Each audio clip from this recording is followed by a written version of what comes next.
Bem-vindos a mais um episódio de E aí, Professor, que agora é produzido por Choque de Mentes. Olá, Martin. Oi, Walter, como você Hoje vai? quem perguntou fui eu. Bem, eu vou bem, e você? Eu vou bem, obrigado. Ah, isso é bom.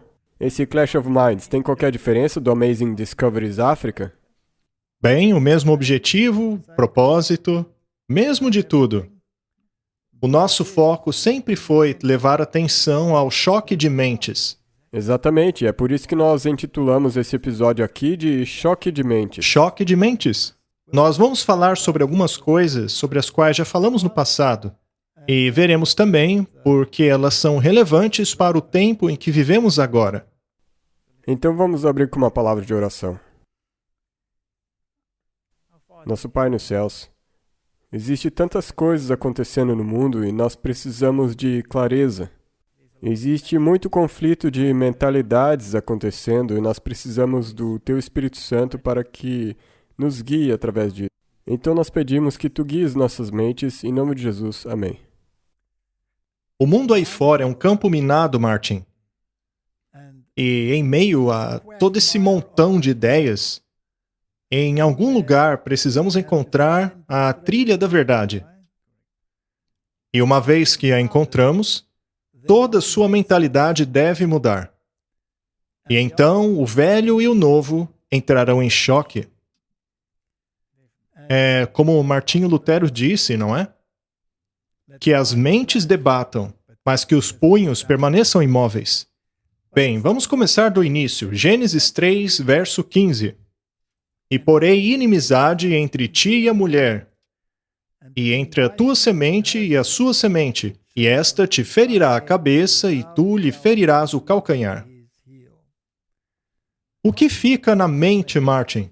A cognição, a capacidade de fazer decisões. Portanto, esta mentalidade, que vem da serpente, finalmente será destruída. Sendo assim, é muito importante discernirmos qual é essa mentalidade. Correto. Se você se lembra de um episódio passado do E aí, Professor, é interessante que quando você olha para isso de Rei do Norte e do Sul, isso também tem que ver com a mentalidade. E a doutrina da serpente contra a doutrina das Escrituras.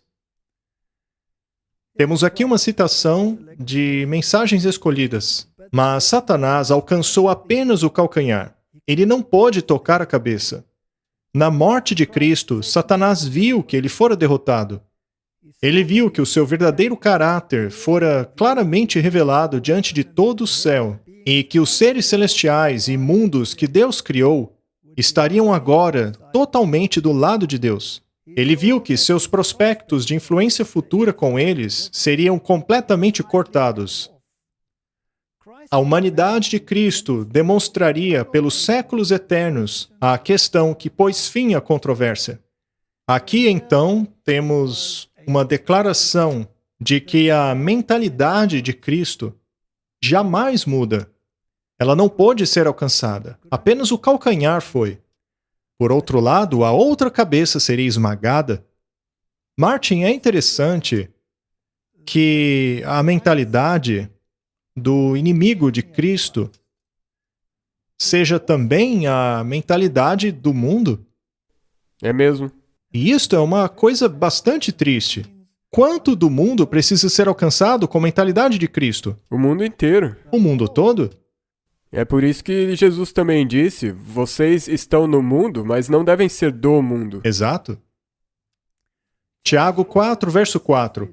Adúlteros e adúlteras, não sabeis vós que a amizade do mundo é inimizade contra Deus? Portanto, qualquer que quiser ser amigo do mundo constitui-se inimigo de Deus. O mundo é um lugar bem grande. Ou seja, o que esse verso quer nos dizer é que, de maneira geral, o mundo todo está em inimizade contra Deus. Ele é o inimigo de Deus. E isso é muito interessante, porque essa que é a nossa tendência. A nossa tendência é sempre em direção ao mundanismo. A nossa tendência é mundana e ela precisa ser transformada. E não podemos fazer isso por conta própria. Vejamos Gênesis 3, verso 15. E porei inimizade entre ti e a mulher, e entre a tua semente e a sua semente. Esta te ferirá a cabeça e tu lhe ferirás o calcanhar. Esta inimizade mencionada aqui foi o primeiro sermão pregado. Lemos no Espírito de Profecia. Este foi o primeiro sermão do Evangelho já pregado entre os homens caídos. Esta promessa foi a estrela da esperança, iluminando as trevas e o futuro da raça. Adão recebeu alegremente a promessa de livramento e diligentemente instruiu seus filhos no caminho do Senhor. Esta promessa foi apresentada em íntima conexão com o altar do sacrifício de oferta. O altar e a promessa ficam lado a lado. Um lança claros raios de luz sobre o outro, mostrando que a justiça de um Deus ofendido poderia ser apenas aplacado pela morte de seu amado filho. No caso de Caim e Abel, temos um tipo de duas classes que existirão no mundo até o fim dos tempos. E esse tipo é digno de profundo estudo. E é isso que estamos fazendo aqui. Apenas duas mentalidades no mundo. Uma é a mentalidade de Deus e a outra é a mentalidade de Satanás. E, infelizmente, estamos presos em um mundo que abraçou largamente a mentalidade de Satanás. E isso também significa que eles decidiram se posicionar atrás da mentalidade de Satanás. Cada um deve fazer uma escolha. Você não pode ficar entre as duas porque você vai acabar sendo esmagado. É isso que Martinho Lutero disse. Ele disse, escolham. Ou você fica com Jesus, ou fica com Satanás. Mas é impossível fazer paz com ambos. Não tem meio termo. E apenas para elaborar em cima disso, vamos ler mais uma citação do Espírito de Profecia. Há impressões que vão adiante o tempo todo. Existe uma atmosfera que circunda a alma humana. Ou essa atmosfera é celestial, ou essa atmosfera é infernal. Existem apenas duas linhas distintas. Ou estamos do lado de Cristo, ou estamos do lado do inimigo. Se recebermos continuamente raios de luz da glória, então os anjos de luz nos circundam e essa atmosfera envolverá a nossa alma.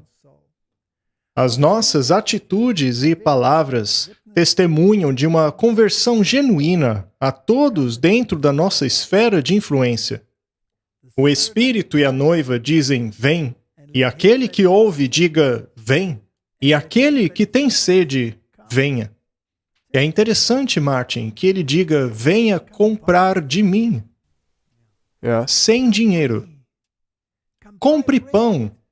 Compre o meu vinho, a minha doutrina. Venha comprar o pão do céu. E sem preço. Mas precisamos escolher isso. Exatamente, porque nós sempre pensamos que isso é uma coisa casual. Mas é uma escolha. Você tem que fazer uma escolha. E para ser capaz de tomar essa decisão, você deve se aproximar de Deus. Mas quem que te ajuda? Quem que está fazendo essa aproximação? O próprio Deus faz isso. É, o próprio Deus. Ele plantou a cruz entre a divindade e a humanidade. E lá está ela, como uma conexão eterna entre os dois. Este elo quebrado custou nada menos do que a morte do Filho de Deus. Há somente dois poderes que controlam as mentes dos homens: o poder de Deus e o poder de Satanás. Cristo é o Criador do homem e seu Redentor. Satanás é o inimigo e destruidor do homem. Aquele que se entregar a Deus, se entregará para a glória de Deus em corpo, alma e espírito. Aquele que se entregar ao controle de Satanás, irá se destruir.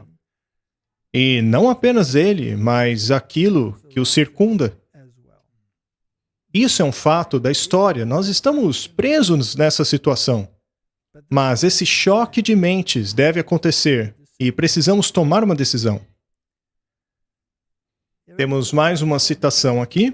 Ela diz que Sete também teve um filho e a ele chamou Enos. E foi a partir daí que os homens passaram a evocar o nome de Jeová. A distinção entre as duas classes tornou-se marcante. Um professava lealdade a Deus, já o outro fazia contenda e desobedecia a Deus. Martin, eu pergunto a você, Por quanto tempo isso tem acontecido? Desde o começo da criação e até mesmo antes dela. Afinal, isso começou no céu. E o quão traiçoeira é a mente de Satanás? Ela é puro engano. Por isso que Jesus disse, tomem cuidado para que não sejam enganados. Martin, você é capaz de imaginar que todo o céu foi abalado?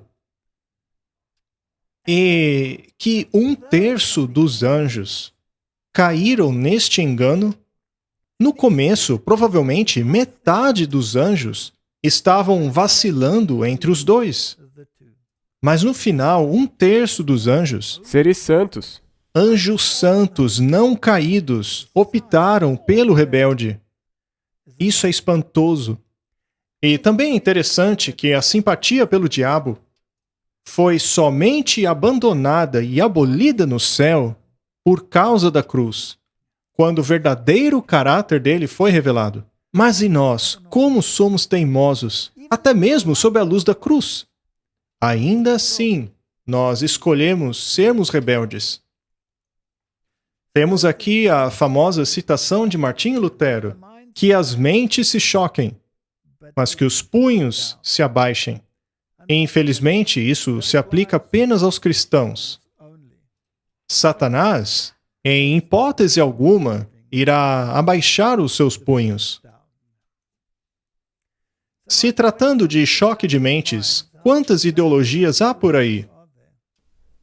Eu acho que mais do que nós pensamos, centenas, milhares. Milhares, com certeza, não?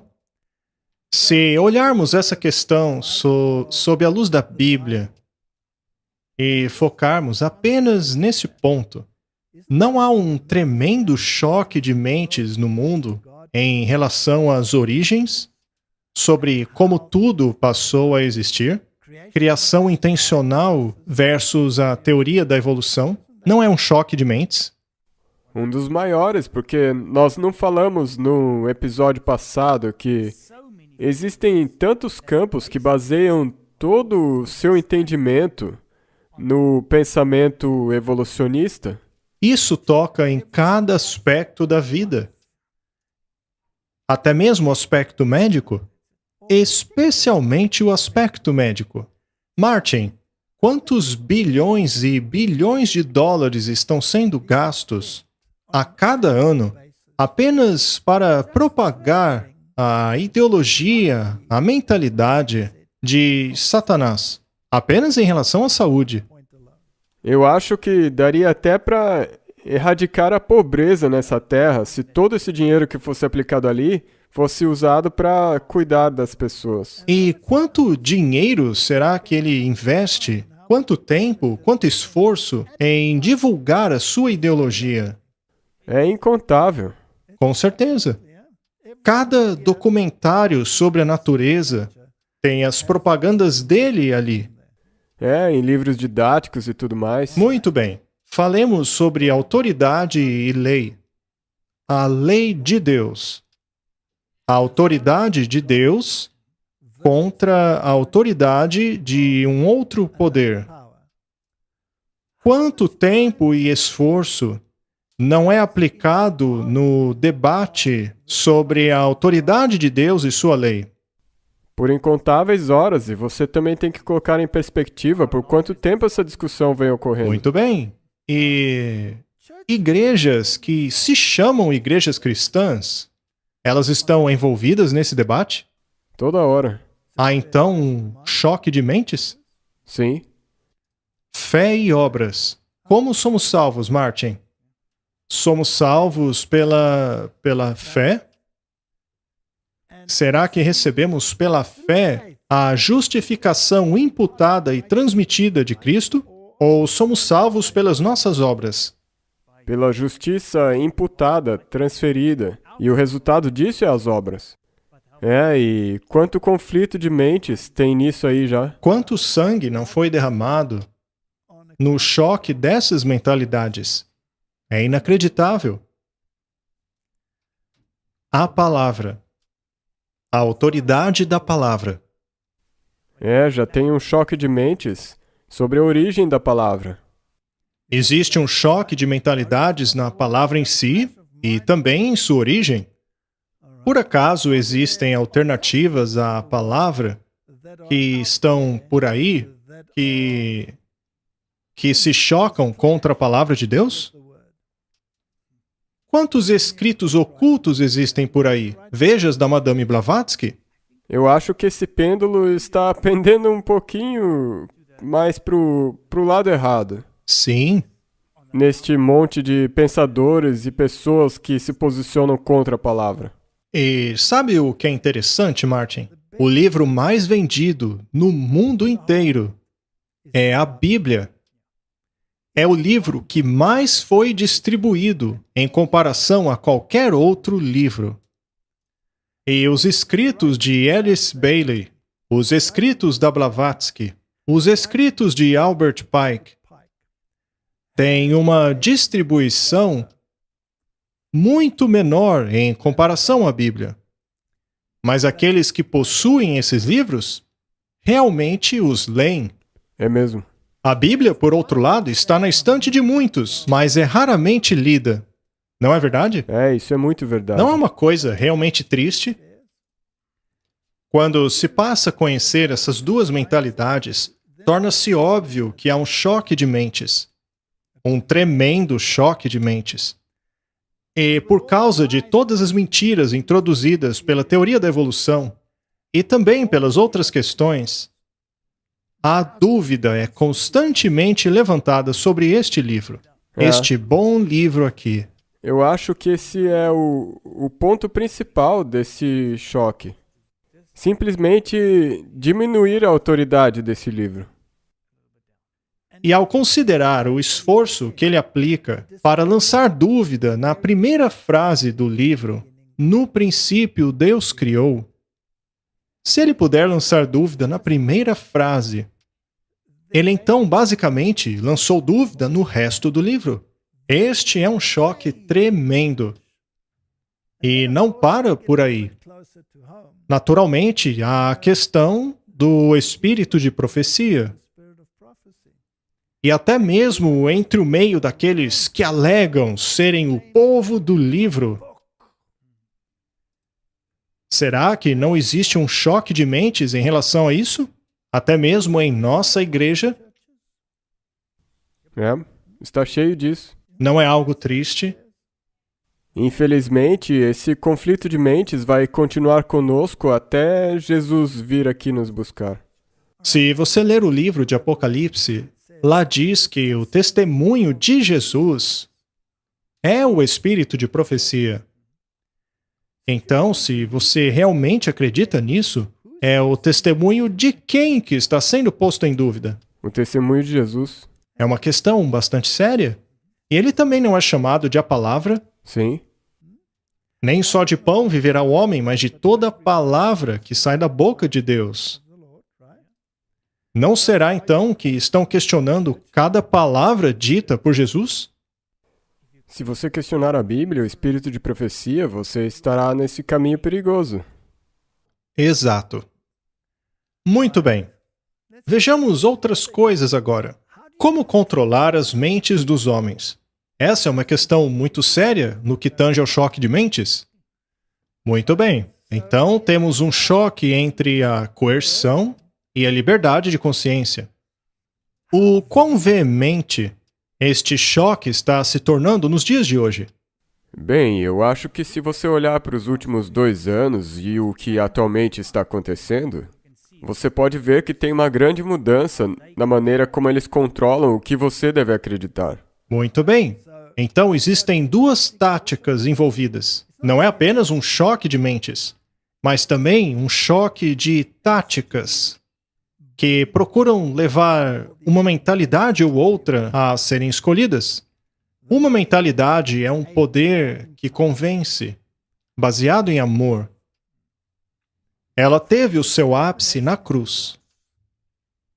A cruz é a garantia de que Deus concedeu à humanidade a liberdade de escolha, a liberdade de consciência. Se Deus fosse um Deus coercitivo, ele poderia ter evitado a queda ao forçar a sua mentalidade.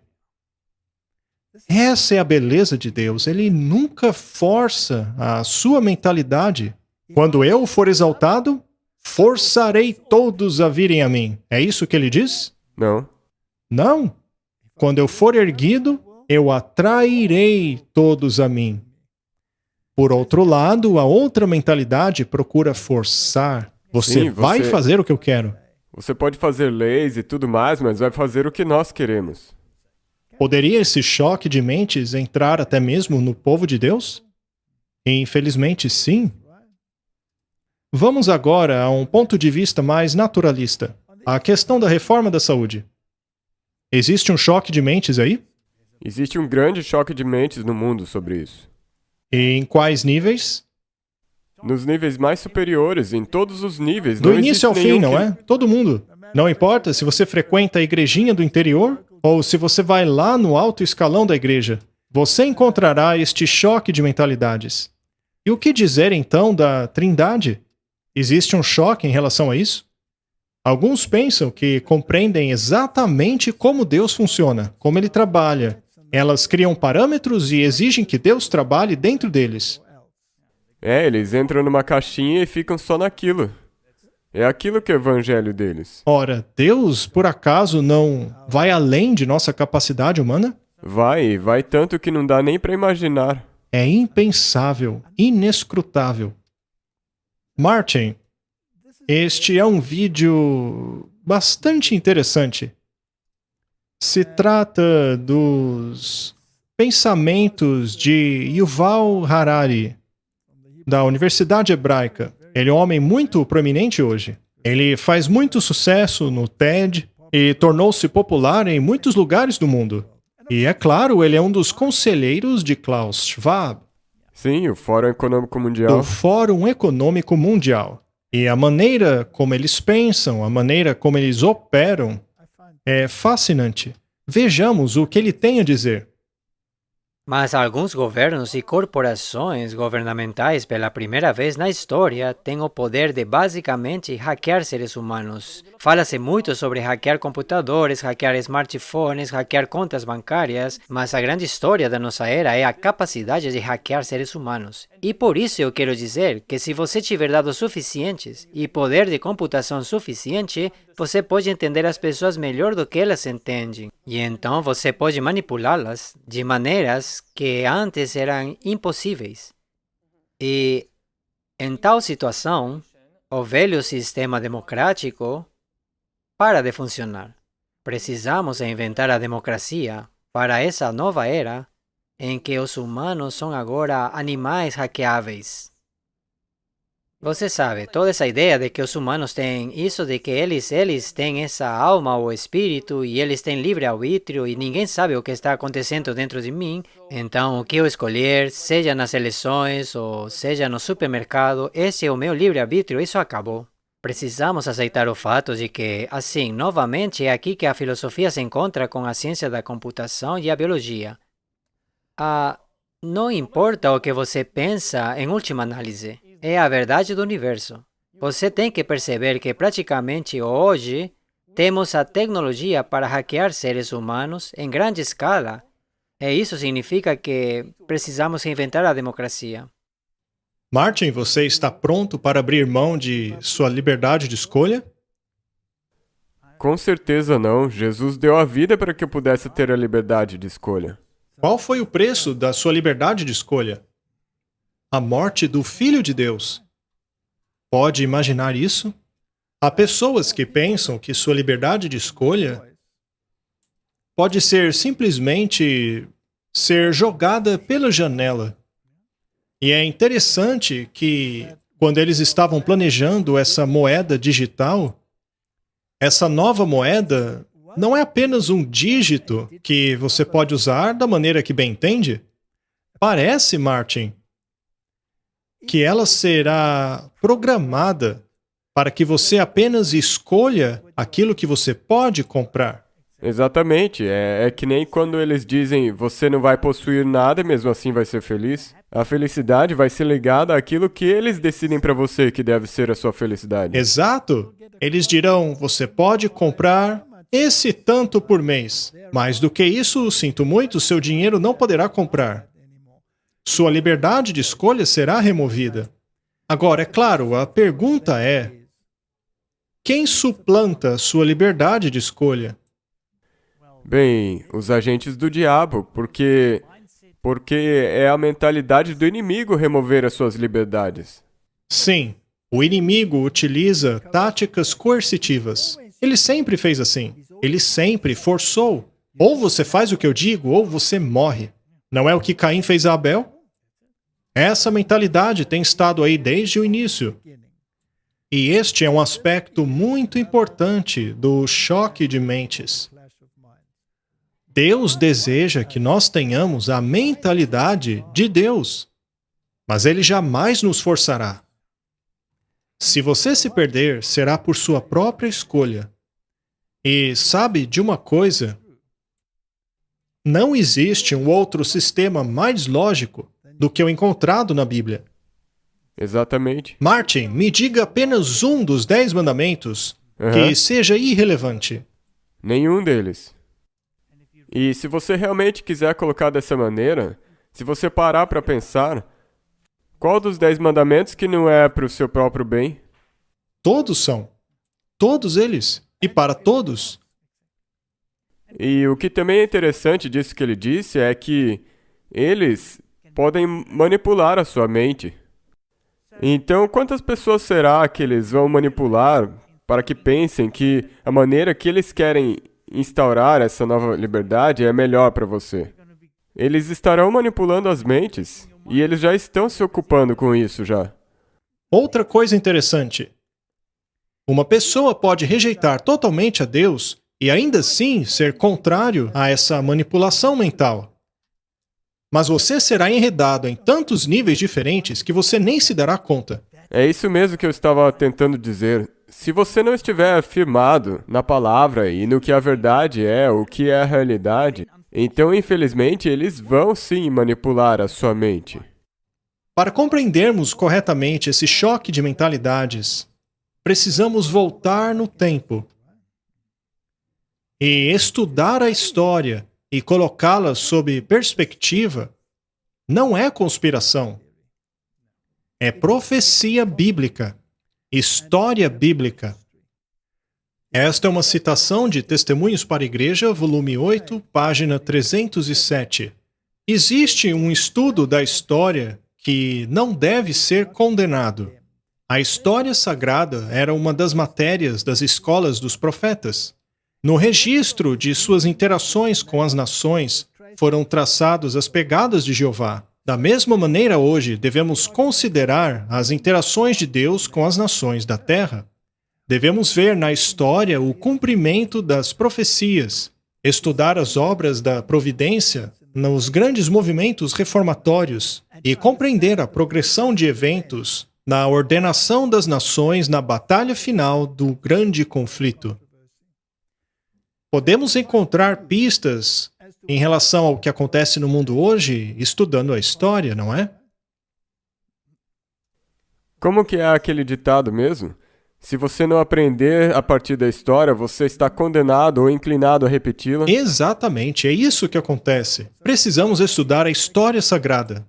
Precisamos ver como Deus lidou com as nações no passado e compreender por que às vezes foi necessário erradicar essas nações, para que assim a capacidade de decisão pudesse continuar na próxima geração. Sendo assim, se Deus chegou a ponto de eliminar um grupo ou uma nação, isso foi para o bem da posteridade. Sinais dos tempos. Caim representa aqueles que levam adiante os princípios e obras de Satanás por adorarem a Deus da maneira que escolhem.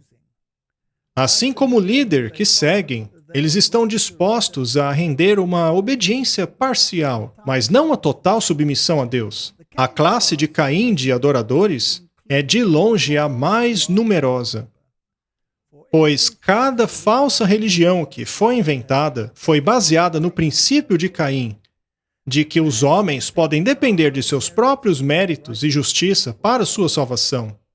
Este é o princípio de Caim.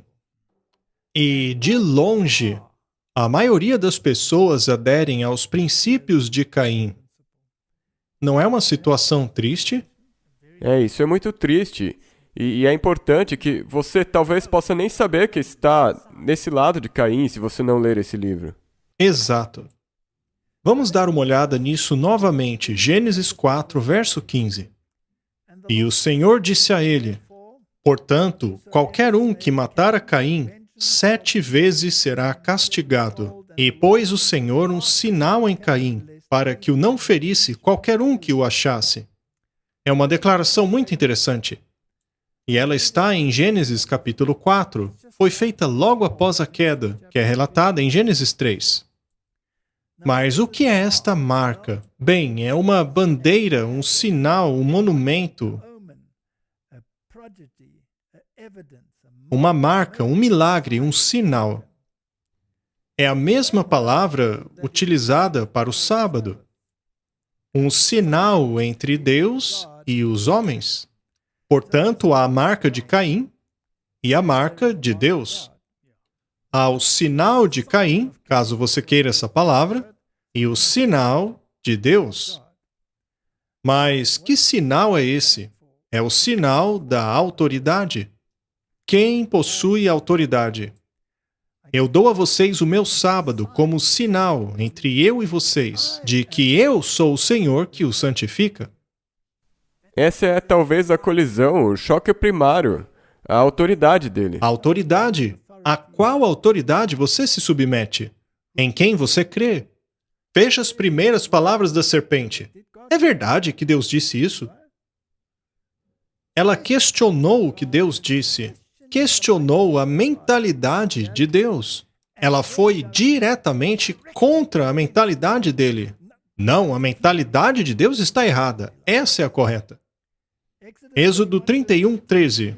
Tu, pois, fala aos filhos de Israel, dizendo: certamente guardareis meus sábados, porquanto isto é um sinal entre mim e vós nas vossas gerações, para que saibais que eu sou o Senhor que vos santifica. Martin, de onde vem a minha força? De Deus. Quem tem autoridade na minha vida? Bem, isso depende das suas escolhas. E pelas suas obras, você pode começar a julgar. Em relação a qual lado você escolhe, não é? Muito bem, então existem duas marcas no mundo: a marca de Caim e a marca de Deus. A marca de Deus não é física. Portanto, a marca de Caim também não é. Ela não é física. É um sinal de autoridade. Quanta autoridade Deus concedeu a Caim? Bem, vamos ler novamente. Caim queixou-se de tornar-se um andarilho. Qualquer um poderia encontrá-lo e matá-lo. Então Deus fez algo incrível. Sabendo que aquele indivíduo era um filho da desobediência, um rebelde à causa de Deus, um odiador da mentalidade de Deus, que chegou a ponto de matar uma pessoa da outra mentalidade, Deus diz a ele: qualquer um que matar Caim, 7 vezes será castigado. E pôs o Senhor um sinal em Caim, para que o não ferisse qualquer um que o achasse. Muito bem, se a marca de Deus é o sinal de sua autoridade, já que o sábado é o selo de Deus, que atesta que Ele é o Criador do universo, não é? É por isso que Ele nos ordenou guardá-lo. Portanto, Ele deu autoridade a Caim de vingar-se 7 vezes. Ou seja, ele tinha o poder de punir alguém 7 vezes, seja lá o que fizessem a ele. Algumas pessoas são postas na prisão por coisas pequenas por muito, muito tempo. E já outros que mataram alguém não vão presos. Muito bem, então ele deu a Caim a autoridade. E conheceu Caim a sua mulher, e ela concebeu e deu à luz a Enoque. E ele edificou uma cidade e chamou o nome da cidade conforme o nome de seu filho Enoque. É importante que saibamos que este não é o Enoque que caminhou com Deus. Este é Enoque, filho de Caim. 7 gerações antes do Enoque que caminhou com Deus. E a Enoque nasceu Irade. Irade gerou Meujael. E Meujael gerou a Metusael. Metusael gerou a Lameque. Temos aí algumas gerações. E finalmente chegamos à geração de Lameque. Lameque tomou para si 2 mulheres. O nome de uma era Ada e a da outra Zilá. 2 coisas acontecem aqui, Martin. A primeira é que eles construíram uma cidade. Isso era contra o que Deus queria. Deus não queria que vivêssemos em cidades. A segunda coisa é que, apenas após algumas gerações, a questão da promiscuidade já aflorou. E Lameque tomou para si 2 mulheres. Uma era Ada e a outra Zilá. E Lameque disse às suas esposas Ada e Zilá: ouçam a minha voz, esposas de Lameque. Ouçam o que eu digo. Eu matei um homem por me ferir e um jovem por me pisar. Se Caim é vingado 7 vezes, Lameque o será 70 vezes 7. Isso é muito interessante. O que acontece aqui é que a apostasia prosseguiu. Ele tomou para si 2 esposas. Mas Deus criou apenas uma esposa para Adão. E não 2, correto? A outra coisa que acontece é que o seu poder para exercer a sua autoridade aumentou de 7 para, de acordo com a tradução King James, 70 vezes 7. Isso foi retirado da Bíblia de Geneva, a primeira Bíblia protestante. Aqui diz 70 vezes 7. É realmente um número muito interessante. 70 vezes 7. Isso traz à mente várias outras coisas. Pois existe uma profecia, 70 vezes 7. Ela está lá no livro de Daniel. Quantas vezes Jesus diz que devemos perdoar? 70 vezes 7. Sim, mas este daí não perdoa. Não. Ele não perdoa. Ele apenas pune. Ele apenas pune 70 vezes 7. São 2 mentes diferentes. Uma de amor e perdão, é claro, sem sacrificar a justiça, e a outra aplica a brutalidade para impor a sua chamada justiça.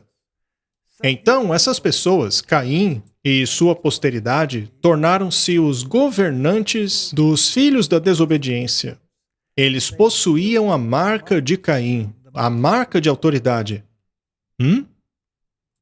Muito bem. Vamos ver o que dizem os escritos ocultistas. Vejamos o que Morais e Dogma de Albert Pike tem a dizer sobre isso. Ele está falando sobre a maçonaria, que é tão estimada no mundo hoje. E muitos, se não todos, dos maiores líderes do nosso mundo pertencem a esta fraternidade. Enoque. Seu nome significa em hebraico iniciar ou iniciador. A lenda das colunas de granito e bronze erigidas por ele é provavelmente simbólica. Aquela de bronze, a que sobreviveu ao dilúvio, simboliza os mistérios dos quais a maçonaria é a legítima sucessora. Desde os tempos mais antigos, os guardiões e depositários das grandes verdades religiosas e filosóficas, desconhecidas da maioria do mundo, têm sido transmitidas de século a século por uma corrente inquebrável de tradições incorporadas em símbolos, emblemas e alegorias. Martin, até quem podemos rastrear os símbolos deles? Não apenas seus símbolos, mas sua religião também. Aquele Enoque que andava com Deus que não é. É um outro Enoque. Bem, precisamos descobrir de qual Enoque se trata. Precisamos descobrir, mas sabemos que é de um Enoque.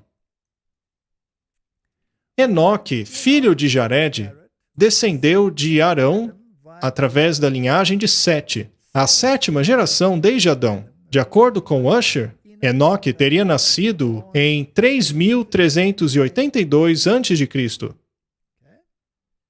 O livro de Albert Pike faz a contagem tanto maçônica como cristã.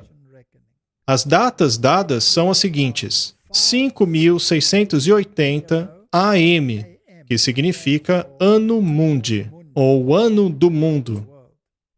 E ele também dá a data de 1871 depois de Cristo.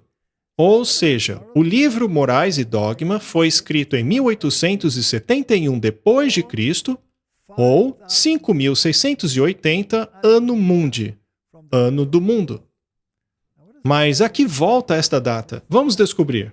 Se subtrairmos um do outro, chegaremos à era antes de Cristo, mais precisamente a 3.809 a.C. De acordo com Albert Pike, o calendário maçônico começa em 3.809 a.C., que por sua vez é 427 anos antes de Enoque, que andou com Deus. Sendo assim, a linhagem maçônica descende do Enoque que andou com Deus, ou do Enoque filho de Caim. O filho de Caim. O guardião e depositário das verdades maçônicas não pode ser, portanto, o Enoque que andou com Deus, mas deve ser o Enoque filho de Caim. Não foi o bom Enoque. Sendo assim, a origem maçônica é traçada de volta até a rebelião. Esta citação não é do livro Moral e Dogma, mas da Madame Blavatsky, Doutrinas Secretas, volume 1. Lembre-se de que Albert Pike disse que sua religião era secreta. Uma vez que a chave para Gênesis está em nossas mãos, é a científica e simbólica Cabala que revela o segredo. Afinal, o que é este grande segredo, Martin? É o de que a grande serpente do Jardim do Éden e o Senhor Deus são idênticos, assim como que Jeová e Caim são um. Ou seja, eles endeusaram Caim, que possui a marca de autoridade, e que rejeitou a Deus, Jeová, que também tem a sua marca de autoridade. Portanto, desde o início, a marca de Jeová, que é o sábado como símbolo de sua autoridade, deve ser rejeitada por Caim. Aquele Caim que, na teologia, é mencionado como assassino e mentiroso para Deus. Jeová tenta o rei de Israel a contar o povo, e Satanás o tenta fazer a mesma coisa. Jeová recorre a serpentes para morder aqueles que os desagradam, e é Jeová que coloca a serpente de bronze que os cura. Essas pequenas e aparentes contradições do Antigo Testamento, contraditórias porque os dois poderes são separados, ao invés de serem mencionados como as duas faces da mesma coisa, é a doutrina secreta. Ou seja, é o bem e o mal trabalhando juntos. Essa é a doutrina deles, Yin-Yang. Martin, é claro que eles distorceram os fatos aqui. Quando a Bíblia diz em um lugar que Deus tentou Davi a contar o povo, e no outro lugar diz que foi Satanás, você precisa ler isto com a perspectiva de que seja lá o que for que Deus permite, É mesmo. também é referido como a sua vontade. Mas por que Deus permitiria algo negativo que traz consequências negativas? Para que a verdade possa se desenrolar. E porque ele respeita a sua liberdade de escolha. Ele não contraria a sua liberdade de escolha, mas a sua liberdade traz consequências. Ou seja, o Deus deles é Caim. E o Deus de Caim é Satanás. Vamos continuar esta saga. E aconteceu que, como os homens começaram a multiplicar-se sobre a face da terra e lhes nasceram filhas, viram os filhos de Deus que as filhas dos homens eram formosas, e tomaram para si mulheres de todas as que escolheram. Desde o início havia duas classes. Aqueles que eram filhos de Deus eram da linhagem de Sete, e aqueles que pertenciam à linhagem de Caim por meio de Enoque, e depois de Lameque, e continuando até os dias de hoje, Essas duas mentalidades têm estado em conflito. E chega a um ponto tão ruim que Deus diz que seu espírito não contenderá para sempre com o homem, porque ele é carne e os seus dias serão 120 anos. Naqueles dias havia gigantes na terra, e também depois, quando os filhos de Deus possuíram as filhas dos homens e delas geraram filhos. Estes eram os valentes que houve na antiguidade, homens que se tornaram famosos. Esse verso é tão distorcido nos dias de hoje. Existe um choque de mentes sobre esse verso. Choque de mentes, até mesmo em meio àqueles que supostamente estão com a Bíblia. Mas o espírito de profecia torna o assunto muito claro. Ele diz que eram os descendentes de Sete, que viviam nas montanhas, eram fazendeiros, homens da terra, que acabaram entrando em contato com a posteridade de Caim nas cidades, assim como hoje. E os descendentes de Sete viram que as descendentes dos homens, ou seja, as mulheres da linhagem de Caim, eram exuberantes, eram sensuais. Eu arrisco dizer que as saias delas eram mais curtas do que as das filhas de Sete, as descendentes dele. Elas provavelmente se maquiavam e tinham penduricalhos que as tornavam extremamente atraentes. Talvez o decote delas vinha até aqui ao umbigo. Quem sabe como elas se vestiam exatamente, não é? Mas a questão é que eles não resistiram à beleza delas. E os filhos que nasceram destes relacionamentos tornaram-se famosos, ou seja, tornaram-se adversários, lutadores contra Deus. Pessoas fortes que forçavam a sua vontade. Organizando protestos, fazendo guerras, organizando guerras. Exato. E viu o Senhor que a maldade do homem se multiplicara sobre a terra e que toda a imaginação dos pensamentos de seu coração era só má continuamente. Então arrependeu-se o Senhor de haver feito o homem sobre a terra e pesou-lhe o coração. Ou seja, Deus permitiu que esta mentalidade seguisse o seu curso e chegar ao ponto que, se Deus não intervisse, nenhuma carne seria salva. Aqueles que viveram nos dias de Noé e Abraão, veja, isto é muito interessante, é do livro Primeiros Escritos. Eles lembravam os anjos em forma, beleza e força. Mas cada geração que os sucedeu tornou-se mais fraca e suscetível à doença, e sua vida tornou-se de curta duração.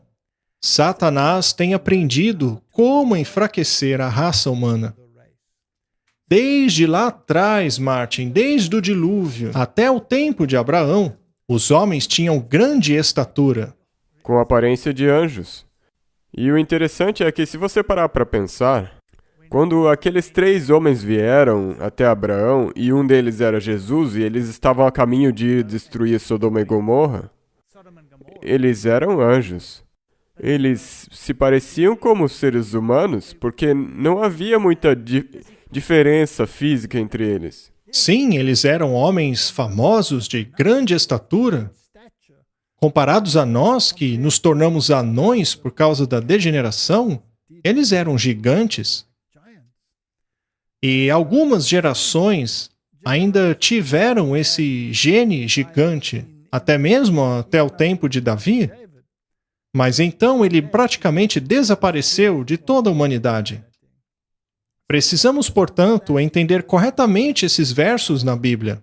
Por exemplo, quando lemos Gênesis 6, versos 2 e 4, na Common English Bible, diz que os seres divinos viram quão bonitas essas mulheres humanas eram, de forma que casaram com aquelas que quiseram. Naqueles dias, gigantes viveram sobre a terra e também depois, quando os seres divinos e as filhas humanas tiveram relações sexuais e deram à luz a filhos. Isto é a maior bobagem que alguém poderia imaginar. Isso é repugnante. Pois é, e a Good News Bible não melhora nem um pouco. Alguns dos seres celestiais viram que essas jovens mulheres eram bonitas e assim pegaram as que queriam. Naqueles dias e até mesmo depois, haviam gigantes na terra que descenderam de mulheres humanas e seres celestiais. Essa é uma distorção total e completa da Bíblia. O que nos leva a outro ponto. Será que é importante a Bíblia que usamos? Com certeza, e isso se mostra até mesmo em diferentes línguas. Por exemplo, as Bíblias em africana, as traduções antigas, estão que nem aí na Bíblia King James, mas as novas estão como essa aí. E isso contraria o restante da Bíblia, já que Cristo disse que os anjos não procriam. Isto aí é uma grande, enorme distorção. É uma distorção da história. Veja essas distorções. Primeiro, eles distorceram o Enoque, do qual vem todo esse ocultismo. E daí eles distorceram que esses gigantes eram híbridos entre anjos e seres humanos. É ridículo, é patético. Esta guerra tem ocorrido aqui entre homens. Nenhum anjo tem a capacidade de procriar. A humanidade é uma nova ordem de criaturas. Deus criou o homem, macho e fêmea. Sabe, deveria ser uma coisa muito simples de se compreender. Aqueles que estavam em harmonia com Deus acabaram se relacionando com aqueles que não estavam em harmonia com Deus, e o resultado é o que aconteceu. A maldade se espalhou por meio de toda a humanidade. E Martin, nós estamos vivendo isso hoje. Estamos no mesmo ponto em que Deus precisará destruir a humanidade mais uma vez. E, de novo, será pelas próprias escolhas das pessoas. Somente aqueles com a mentalidade que criará harmonia por toda a humanidade serão capazes de receberem a eternidade. Sim, e tem mais uma coisa. Algumas pessoas podem dizer que em Judas está escrito que os anjos não guardaram seu estado original. Isso não significa que eles mudaram para a forma humana. Isso significa que eles pecaram. Foram expulsos do céu? Sim, eles eram seres santos e pecaram e se tornaram caídos. Exato. Vamos ler esta citação do Espírito de Profecia apenas para compreendermos melhor. Por algum tempo, as duas classes, ou seja, os descendentes de Caim e os descendentes de Sete, viveram separados. A raça de Caim, movendo-se de seu local original, espalhou-se ao longo das planícies e vales, aonde os filhos de Sete viviam. E os filhos de Sete, a fim de escaparem de sua contaminante influência, fugiram para as montanhas e fizeram seus lares ali.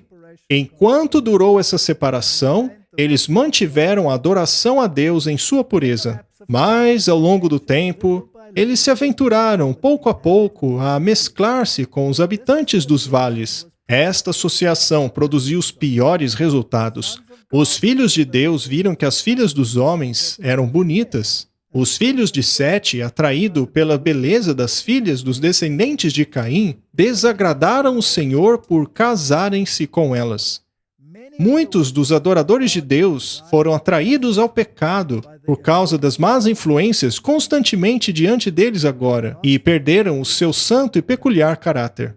Misturando-se aos depravados, tornaram-se como eles em espírito e obras. As restrições do sétimo mandamento foram ignoradas e tomaram para si as mulheres que queriam. Os filhos de Sete seguiram no caminho de Caim.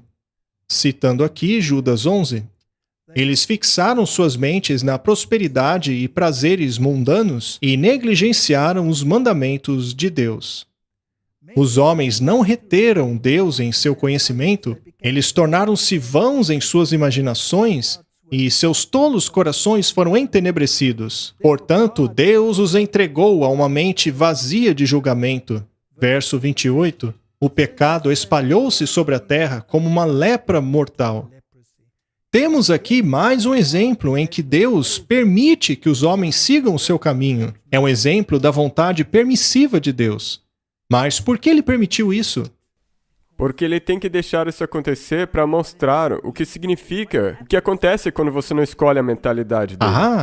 E isso é mais uma prova de que Deus nunca coage. Ele sempre garante a liberdade de escolha, o contrário de Satanás. E enquanto nós lemos isso, nós podemos ver que nós estamos no mesmo ponto da história, de novo.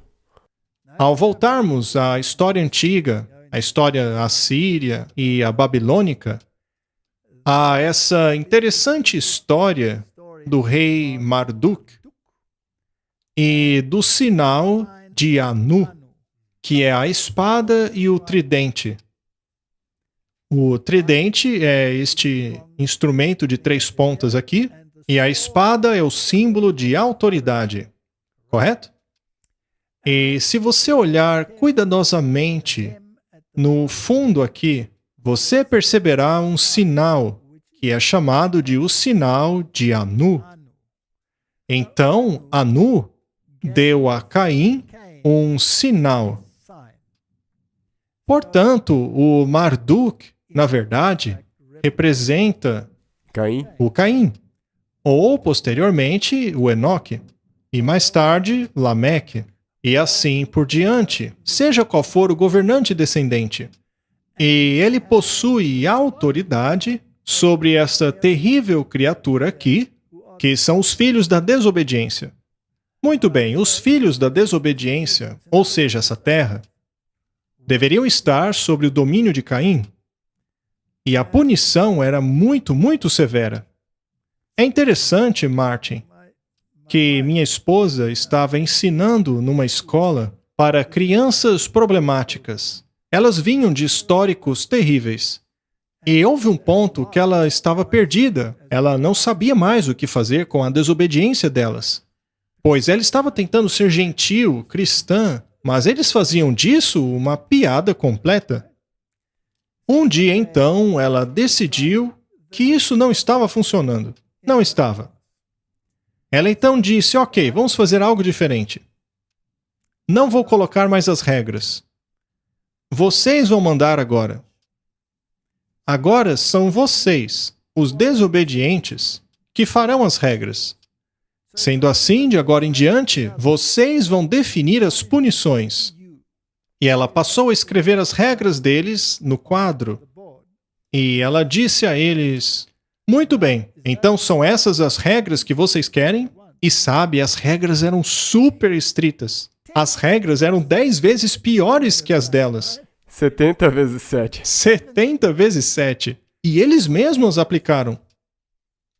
Foi o único jeito de controlar a classe. E foi exatamente o que Deus fez. Deus disse, muito bem, vocês não querem obedecer, vocês são rebeldes. Então eu vou permitir que os rebeldes tenham autoridade sobre os rebeldes. Vocês mesmos verão. Você quer fazer isso ou aquilo? Esta será a consequência. E foi assim que funcionou para os filhos da desobediência. A menos, é claro, que você fosse um insider e se livrasse dos assassinatos, que é o caso até mesmo dos dias de hoje. Sim. E é isso. Então, basicamente, a história de Marduk, que recebeu seu poder a partir do deus Anu, é a história de Caim, que recebeu a marca de autoridade. E qual era o selo da autoridade? Bem, ele sempre foi simbolizado por uma estrela, que tornou-se a estrela de Ishtar, ou sinal de Shamash, também chamado de roda solar. Os reis da antiguidade sempre tinham estes sinais de sua autoridade. Aqui podemos ver claramente que são 2 cruzes ou 2 estrelas sobrepostas. Uma tem linhas onduladas e a outra tem linhas retas. As linhas onduladas representam a forma feminina e a outra a forma masculina. É como o yin-yang, macho e fêmea, andrógeno. O Baphomet, por exemplo, o deus do satanismo, ele é andrógeno, é masculino e feminino. Temos aqui a deusa Ishtar e aqui a estrela de sua autoridade. Então, seja na forma feminina ou na forma masculina, é irrelevante. É um sistema do yin-yang. Esta, portanto, é a estrela de sua autoridade. E se voltarmos novamente na história, veremos que há paralelos muito interessantes. Temos aqui um afresco assírio, no qual podemos ver o rei assírio.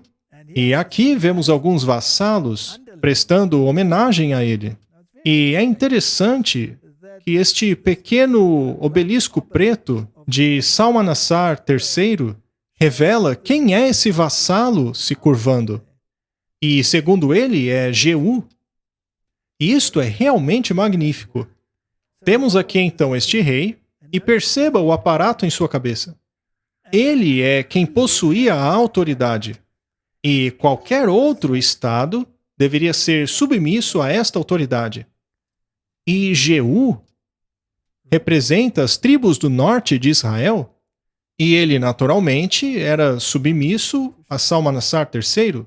Então, temos aqui este rei levando a marca de Caim, a marca de autoridade, e Jeú, que era submisso a ele. Acontece que ele era livre.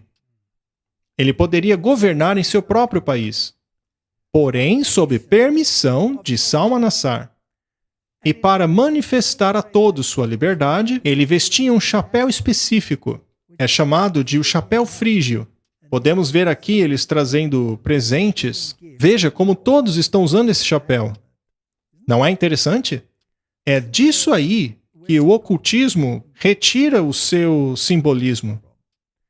Em outras palavras, o Jeú tinha permissão para reinar somente se ele fosse submisso e se curvasse a Salmanassar. Sim, com a marca. Será possível, Martin, que haja um poder hoje que representa o Deus Sol e que possui a marca de Caim, ou o poder de Salmanassar, e que possui o sinal de Anu, e qualquer outro governante tem a permissão de governar como um homem livre, contanto que se ajoelhe a esse poder? Com certeza, uma nação soberana, mas não é tão soberana assim. Ela ainda está sob a autoridade do... Martin, se esse homem, Jeú, era um israelita, ele não deveria ter a outra mentalidade? Ele não deveria ter a mentalidade que proíbe-nos de ajoelharmos perante alguém? Muito bem, vamos para os tempos modernos agora. Aqui temos o deus Mitra, e ele possui o mesmo chapéu. Ou seja, esta mentalidade diz que você tem a sua liberdade concedida. Para tal, você deve se ajoelhar a mim. Contanto que você siga as regras deles, você tem liberdade. Muito bem. Este aqui é o símbolo do poder do Estado, do Senado dos Estados Unidos. Veja como ele tem o símbolo do chapéu frígio aqui. E nós nos perguntamos por quê? Martin, quem vestia o chapéu? Foi Jeú ou Salmanassar? Jeú. Quem era sujeito a quem? Jeú sujeito a Salmanassar. Seria então o Senado americano sujeito a alguém, uma vez que ele utiliza o chapéu frígio? É, tem que ser. Ele, portanto, é um governante livre, mas sua autoridade para governar precisa vir de outro poder. Quem é esse Salmanassar que dá ao Senado americano o poder para criar leis? Podemos fazer essa pergunta? Eu acho que essa é uma questão muito importante. Muito bem. E como é que eles impõem sua autoridade? Bem, aqui temos o Departamento do Exército dos Estados Unidos. E o que é que está bem ali no meio? Mais uma vez esse barrete frígio. E o que está acima dele? A serpente. Ah, a serpente. E quem exerce o poder da serpente nesta terra? Nós vamos apenas deixar essa pergunta no ar. Vamos para Roma agora, Martin. Temos aqui a Igreja de Jesus, a Igreja de Jesus, que é a Igreja Mãe da Sociedade de Jesus. Os jesuítas. Os jesuítas. E ao entrar nessa igreja, vemos o símbolo da mulher com um relâmpago em sua mão. Ela, naturalmente, representa a Igreja de Roma. Ela tem a cruz em outra mão. E aqui temos Martinho Lutero e Calvino simplesmente caindo e sendo subjugados pelo poder dela. E aqui temos um anjo rasgando os escritos de Lutero, que são basicamente a Bíblia. Este é o poder, Martin, que alega possuir as duas espadas. A espada secular do Estado, ou seja, ela exerce poder sobre o Estado, e a espada do Espírito. Interessante. Então também tem uma parte religiosa. E o que é fascinante, Martin, é que ao olharmos para a Praça do Vaticano, que tem o obelisco, que naturalmente é de origem pagã, lá no centro, encontramos o maior sinal de Anu no mundo inteiro. Veja que temos as duas cruzes sobrepondo uma outra. Ou seja, ele basicamente está avisando o mundo todo que ele possui a marca de Caim, o sinal de autoridade. Até mesmo os Estados Unidos da América, com o seu poderoso exército, possui o chapéu frígio, o que significa que ele é subserviente. Olhemos agora este templo da maçonaria. Ele é do Conselho Superior e se encontra em Washington. Assim que entramos nele, vemos que a maçonaria também se utiliza do sinal de Anu, assim como foi utilizado por Shamash e Marduk. Portanto, eles têm a marca de Caim, isto é, a autoridade de reinar sobre os filhos da desobediência. Assim como os alunos da minha esposa, que receberam autoridade para fazerem regras a fim de conterem a desobediência dos desobedientes. E o curioso é que os líderes dos alunos desobedientes que impuseram suas leis sobre os outros. E Deus permitiu a mesma coisa sobre o mundo. Vamos a um outro lugar agora, a Suprema Corte dos Estados Unidos da América. Você percebe que encontramos o sinal de Anu em todos esses lugares? Isto significa que o sinal de autoridade para aplicar punições, até mesmo punições 70 vezes 7 mais pesadas. Deus, por outro lado, diz que nós devemos perdoar 70 vezes 7, mas eles a enforçam 70 vezes 7. E a maçonaria e os governos sempre estiveram unidos. Você pode verificar isso? Não é conspiração, isso é um fato. E o mundo religioso também está envolvido com este sistema. Temos aí uma foto de Billy Graham com Hoover, que, como sabemos, era um maçom de alto escalão. E aqui ele está conversando com o papado. Estão todos interconectados. Isso não é conspiração. Temos aqui Norman Vincent Peale, que basicamente é o pai protestante das pessoas como Robert Schuller e até mesmo Donald Trump. O líder espiritual dele. Conselheiro, ele foi um maçom de 33º grau. Nós vimos o que Moral e Dogma e a Madame Blavatsky disseram sobre os verdadeiros governantes. E aqui ao lado temos Harry Truman, ex-presidente dos Estados Unidos. Então veja, eles estão em qualquer parte. Martin, você segue a marca de Caim ou a marca de Deus? Eu quero seguir a marca de Deus. Certo. Não seria a manifestação que você de fato possui a marca de Deus, a obediência de todos os seus mandamentos? É mesmo? Seria o mundo religioso de hoje obediente a todos os mandamentos de Deus? Ou não seriam obedientes aos descendentes de Salmanasar e o rei da Babilônia? É mesmo, eles vão para o sinal de Anuk.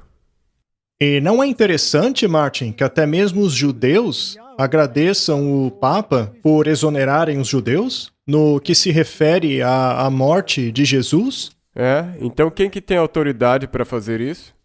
O Papa possui essa autoridade. Martin, ele não tem o sinal de Anu? Ele não carrega a marca de Caim? A Igreja Católica diz que o domingo é a nossa marca de autoridade. A Igreja está acima da Bíblia e a transferência da observância do sábado é prova disso. Catholic Record, setembro de 1923. Temos duas autoridades. Assim como era no mundo antigo, temos a autoridade de Caim e há aqueles que aderem à autoridade de Deus. Infelizmente, ambos começaram a se mesclar. E o resultado é o que estamos vendo no mundo hoje. A Igreja Católica diz que nós devemos guardar o domingo. O Papa João Paulo II disse: uma pessoa que viola a santidade do domingo deve ser punida como um herege. Qual era mesmo a punição para um herege, Martin? Tortura e morte? E quem mesmo possui esse tipo de autoridade? Que alguém que desobedece à lei deles, que aliás é contrária à lei de Deus. Caim tinha essa autoridade. Caim tinha essa autoridade, e eles detêm essa autoridade hoje. E eles concederam essa autoridade aos seus vassalos, que vestem o chapéu frígio, que é o símbolo da Revolução Francesa, da maçonaria, e símbolo de todo este conflito, deste choque de mentes que ocorre desde o início. Igreja Católica e sindicatos formam uma santa aliança para impor a observância do domingo. E isto começou já nos tempos do Bento XVI. E hoje sabemos que o Papa Francisco já se encontrou com grandes líderes dos sindicatos do mundo, para o exato mesmo propósito. Martin, estariam eles em guerra contra a autoridade de Deus? 100%. Não é um choque de mentes? Caso você consiga descer ao templo daquela loja maçônica de 33º grau em Washington, você se deparará com uma sala chamada Sala de Albert Pike. Esse homem afirma que Lúcifer é o verdadeiro Filho de Deus. Lá você percebe que este homem é adorado. E o mundo não vê problema nisso. Na verdade, o mundo acha que isso é maravilhoso. Veja as rainhas e reis do mundo e os príncipes do mundo, não são todos eles parte desse sistema? Não estariam eles carregando a marca de Caim? Ou se submetem à marca de Deus? Estão se submetendo à marca de Caim. O lema deles é Ordo ab Cao. Ordem a partir do caos. O mundo está em um verdadeiro caos. Então, mesmo que presentemente exista caos, eles vão chegar a esse ponto, a ordem. E qual é o objetivo final deles? É livrar o mundo de qualquer pessoa que seja submissa a Deus. Sim. Eles utilizarão o caos a fim de estabelecerem a sua ordem. Qualquer um que seja contra eles, contra a autoridade deles. Temos um artigo interessante aqui. É de 12 de março de 2022. Como a Ucrânia tornou-se o cadinho da nova ordem mundial. A invasão da Rússia à Ucrânia tem sido descrita pelos políticos e comentaristas como um divisor de águas na história moderna, um ponto de virada comparável à importância do 11 de setembro, nos Estados Unidos em 2001, a queda de Berlim em 1989 e até mesmo o assassinato de John Kennedy em 1963. Se esta visão portentosa da guerra será justificada, apenas o tempo dirá. Mas não resta dúvida de que no violento e agitado dia de 24 de fevereiro, a estabelecida ordem internacional foi estremecida e, em muitos aspectos, virada de cabeça para baixo de uma maneira extraordinária e inesperada. A Ucrânia, um país de encruzilhada entre a Europa e a Ásia, que sempre foi pouco conhecida ou até mesmo ignorada, tornou-se da noite para o dia o cadinho de uma nova ordem mundial, um catalisador e gatilho de uma mudança radical. Será que isso se encaixa na agenda, Martin? Ordem a partir do caos. Nós já tivemos bastante caos nos últimos 2 anos, não é, Martin? Não tem havido um choque de mentes em relação a que lado devemos aderir? Com certeza. Existe alguma ordem que surgiu a partir desse caos que nós tivemos? Sim, há novas leis. E Martin, será que essas novas leis estão em harmonia com a maneira pela qual Deus faz as coisas? Ou seja, pró-liberdade de escolha ou é o contrário? Elas são draconianas, mas de acordo com as pessoas que fizeram elas são para o seu próprio bem. Quem decide o meu próprio bem? Eles, não é? Eles decidem o que eu preciso, o que posso comprar, o que não posso comprar. E caso eu não concorde, serei punido 70 vezes 7, não é mesmo? Eles iriam me atropelar caso eu não aceite. Essa é a marca de Caim ou a marca de Deus? A de Caim? É a mentalidade de Deus ou a de Caim? É a mentalidade de Caim, com certeza. Deus até mesmo permitiu a Caim punir 7 vezes. Mas Lameque disse, não, eu vou punir 70 vezes 7. Não é interessante? Muito bem, então estamos caminhando para o fim do grande conflito. O choque final entre as mentes. A palavra de Deus tem dado um aviso sobre o perigo iminente. Se não derem atenção a isso, o mundo protestante aprenderá quais são os reais propósitos de Roma apenas quando for tarde demais. Ela está silenciosamente crescendo em poder. Suas doutrinas estão exercendo sua influência nos corredores legislativos, nas igrejas e nos corações dos homens. Ela está acumulando as suas massivas estruturas e a perseguição em seus recessos secretos será repetida. De maneira furtiva e insuspeita, ela está consolidando as suas forças a fim de conseguir os seus próprios propósitos para quando chegar a hora certa de atacar. Tudo o que ela quer é terreno vantajoso, e isso já lhe tem sido dado. Nós em breve veremos e sentiremos qual é o propósito de Roma. Qualquer um que crer e obedecer à palavra de Deus será alvo de reprovação e perseguição. Estamos rumando a um choque de mentes? Não acho que estejamos rumando, eu acho que nós já estamos lá. Exato. Nós já estamos num choque de É mentalidades. importante levarmos a mensagem adiante? Agora. É importante que as pessoas sejam avisadas sobre quais são as consequências caso sigam essa mentalidade? Martin, Filipenses 2, verso 5. Que vocês possuam a mesma mente que havia em Cristo Jesus. Que todos estejam dispostos a defenderem esta mensagem, essa escolha entre duas mentalidades. Vamos trabalhar juntos para levar adiante a mensagem da salvação, o último aviso para o mundo, para que as pessoas possam fazer uma escolha consciente. Oremos. Querido Pai, existe um choque de mentalidades. E este choque de mentalidades eventualmente irá culminar na maior perseguição que este mundo já testemunhou. Mas tu prometeste que 1000 podem cair ao nosso lado e 10.000 à nossa direita, mas nós não seremos atingidos. Ajuda-nos a fazer a escolha certa, a olharmos para a cruz, a garantia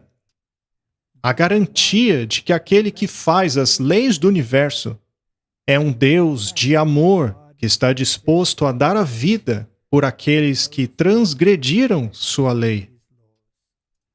Dá-nos a coragem de permanecermos firmes pela verdade nesse complicado mundo que vivemos. Em nome de Jesus. Amém. Amém.